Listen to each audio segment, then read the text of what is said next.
আমার হচ্ছে প্রচুর টাকা, এগুলো টাকার আমার কোনো প্রয়োজন নাই, এই টাকা আমি সব ছিঁড়ে ফেলবো, কিচ্ছু রাখবো না, সব ছিঁড়ে ফেলবো।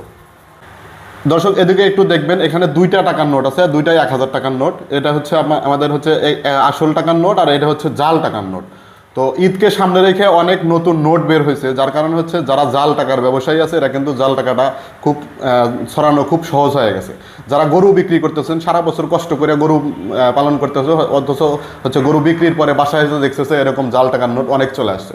তো সেটা তো থাকলো, কিন্তু আমি তাদেরকে রিকোয়েস্ট করবো, যারা হচ্ছে যার ইনকাম দৈনিক হচ্ছে 300 টাকা, এরকম একটা লোকের কাছে যদি আপনার 1000 টাকার নোট চলে যায়, এই ঈদের সামনে যদি 300 টাকা ইনকাম করে একটা ব্যক্তি তার সংসার চালায়, আর তার কাছে যদি ওই দিন হচ্ছে একটা 1000 টাকার জাল নোট চলে যায়, অর্থাৎ তাহলে বুঝতেছেন কি পরিমাণ ক্ষতির সম্মুখীন হইলো ওই লোকটা।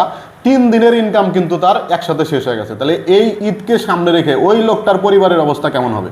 তা আমি এই জন্য রিকোয়েস্ট করবো, যারা জাল টাকার নোট পাইতেছেন, আপনার কাছে যদি আপনার সামর্থ্য থাকুক বা না থাকুক, জাল টাকার নোট পাওয়ার সাথে সাথে হচ্ছে আপনি জাল টাকাটা ছিঁড়ে ফেলবেন, তাহলে আরেকজন ক্ষতির সম্মুখীন হবে না। যেটা ক্ষতি হয়েছে আপনার হয়েছে, এটা আরেকজনকে ঠকানোর চেষ্টা করবেন না। আর অবশ্যই যারা এখন টাকার লেনদেন করতেছেন, অবশ্যই একটু দেখে শুনে হচ্ছে টাকার লেনদেন করবেন। তো আমি দুইটা নোটের মধ্যে যে পার্থক্যটা আছে এটা আমি একটু দেখাবো। এটা হচ্ছে আসল টাকার নোট, এখানে যে 1000 টাকা লেখা আছে, এটা কিন্তু একদম টাকার যে কালারটা আছে এরকম নীল কালার, ওই কালারে কিন্তু লেখা আছে। আর এই জাল টাকাটা একটু লক্ষ্য করে দেখেন, এটার কালার কিন্তু ফ্যাকাশে হয়ে গেছে, এবং এই 1000 টাকা লেখা যেটা, এটা কিন্তু একদম কালো কালারে। আবার এদিকে যে আপনার হচ্ছে এই যে এটাকে কি বলে, নথি তো বলে, নথি যেটা আছে এটার সাথে এটার কিন্তু মিল নাই, এটা কিন্তু ভাষা একদম উপর দিকে মনে হচ্ছে যে ভাষা আছে।